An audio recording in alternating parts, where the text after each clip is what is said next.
welcome back to So Sally-O. Today I wanted to do a follow-on video from my previous video about how to entertain your 12 to 18 month old baby. It was quite popular and people have asked for some different ideas as well, so I thought I would do a part 2 of baby and toddler activities to keep your little ones entertained. Now a lot of these can be suitable for 12, 18 month old babies, but also toddlers and kind of preschoolers as well. I know my daughter Felicity loves joining in with a lot of these and she's 3.5. So here are the next 10 ideas that I've got as to how to entertain your little one. So activity number 1 is to get a huge cardboard box. It isn't too difficult to find one in our house these days because we do have so many Amazon deliveries, and to create a robot by cutting out holes for the arms and for the head. Make sure they're big enough so that the arms don't get stuck and it's a bit uncomfortable, and watch the children when you've got the scissors around. But they absolutely love pretending to be a robot. Well, Felicity does anyway.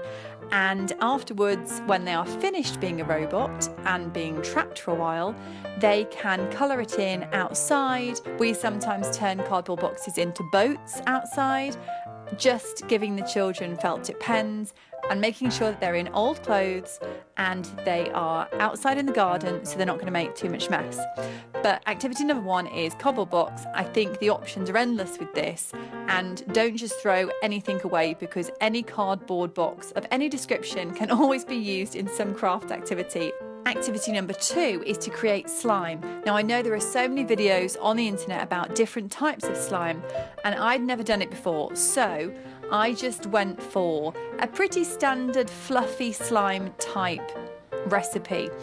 I did try out quite a few different recipes when making this, and this is the one I think works best. So I got a ton of PVA glue and added in a teaspoon of bicarbonate of soda, which you would just use for baking. Then I mixed that all together and added in some pretty standard cheap men's shaving foam. It's better that it's unscented. Then I added in some food colouring or paint. You can also add hand lotion to make it scented, but I found that that changed the texture in some way. So I just did food colouring and then I added in some boric acid, which I found in eye wash solution.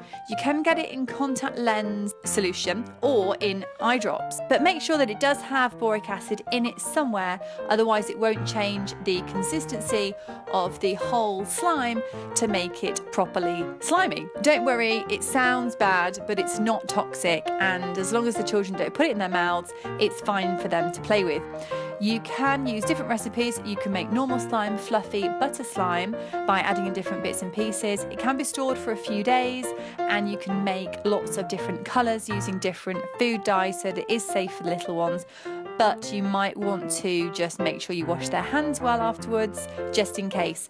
And some of the fun Felicity had with it was splatting it, rolling it, squidging it in her hands, and just generally being disgusting and poking her fingers in it. But children really do seem to love any type of slime, and this will keep them entertained for at least 20 to 30 minutes.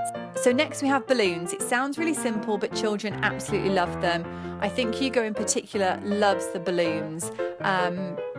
He loves the different colours, watching them float up and down, feeling the texture. I didn't fill them too much so that there was no risk of them bursting and scaring him, but he is able to squidge them a little bit more if there's less air inside.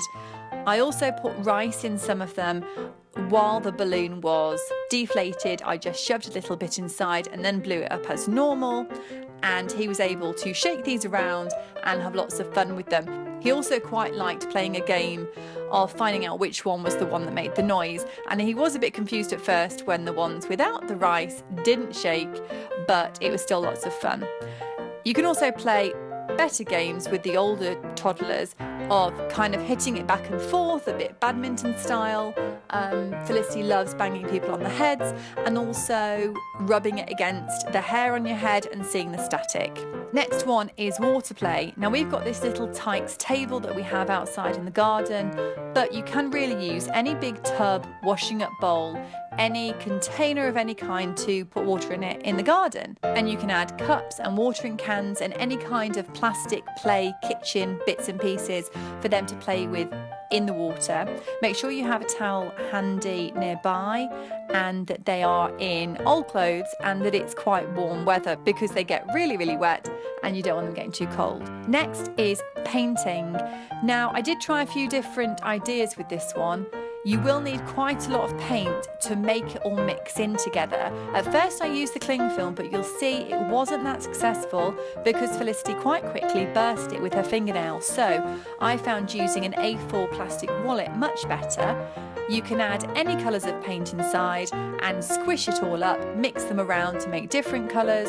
Hugo wasn't really sure what he was doing, but he was a bit entertained / confused by the fact that the paint wasn't getting on him, but they both really did enjoy playing with this one. It does feel like a bit of a waste because you are using quite a lot of paint up and you're not really getting any artwork out of it afterwards, but it is quite a lot of fun and it does keep them entertained. Next up is bubbles. Obviously a classic choice, who doesn't love bubbles? But again, if you're looking for things to entertain your little one when you're a bit tired and you're not sure what to do, it really does keep them mesmerised for ages. I find from 6-month-olds right up to probably 3 or 4-year-olds, they all love bubbles. So make sure it's not too windy, otherwise they just blow away from them and they get quite upset. If you've got an older child, they can actually try to do the bubbles themselves. Taking turns to pop the bubbles, chase them, try to get them to land on their finger, to maybe count them before they blow away. But yeah, lots you can do with bubbles and definitely a winner in our house. So the make your own shaker at home, another classic choice. So basically get an empty milk container or drink bottle or something plastic. This one obviously isn't see-through.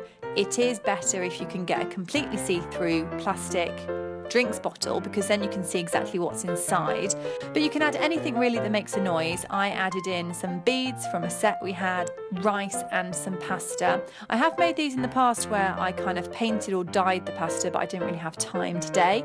You can also create a funnel just with a piece of paper to make it easier for the older child to actually put the things inside themselves. Make sure the lid is on securely so that they're not flying out everywhere and they're not a choking hazard. And then the children can take turns in shaking it as much as they want together in a separate room if you've got a headache. Next up is blocks. Now I got these wooden sensory blocks from Amazon. There's also rings and cups in there. There's endless opportunities for the children to play with them as they see fit and use their imagination. They can bang them together, stack them up, roll them, chew them, do anything really. How they use them is completely up to them. Also, they absolutely love knocking them over like they do with these colourful cups that they can stack inside each other or create a huge tower. It also encourages turn taking and stacking, balancing and identifying the colours. And most people seem to have these colourful plastic cups. You can get them from most supermarkets for under £5. Now, what baby is not fascinated by our mobile phones, keys and remote controllers? Hugo absolutely loved this activity because he thought he was so clever playing with grown-up things. But make sure you take the batteries out of the remotes, that it's an old one and it's not kind of your best Sky remote that you need for that night, that it's an old mobile phone. We actually had tons in our drawers that we'd completely forgotten about, and actually it's better if they're playing with one of the old school ones that has like sliding things for cameras and bigger buttons and things that they can actually press. Make sure that the items aren't sharp and that it doesn't matter if you lose them. You can play at conversations and pretend that you're on the phone on the other end. It helps with fine motor skills, with them playing with the keys and pressing the buttons. So finally we have this wooden ring toy. I got this from John Lewis. I think it was about £7. It is kind of one of those classic toys that most babies seem to get for their first birthday, but it is an absolute classic and I think it's one of the essential old school toys. They love looking at the colours, and as they get older as well, you can use it in different ways so they can really concentrate on putting the biggest one on first. The stick itself is quite good because it doesn't actually fall over. The base is curved slightly so that it doesn't matter if it wobbles a bit. Again, really good for developing fine motor skills. So I hope you've enjoyed watching the video and that you've got some ideas from it as to how to entertain your little one. If you've liked the video, please give it a thumbs up below and don't forget to hit subscribe to see more content like this. I upload a new video every single Sunday and I reply to every comment. So if you've got any questions or comments at all, please do leave them in the box below. And other than that, I will see you next week. Bye!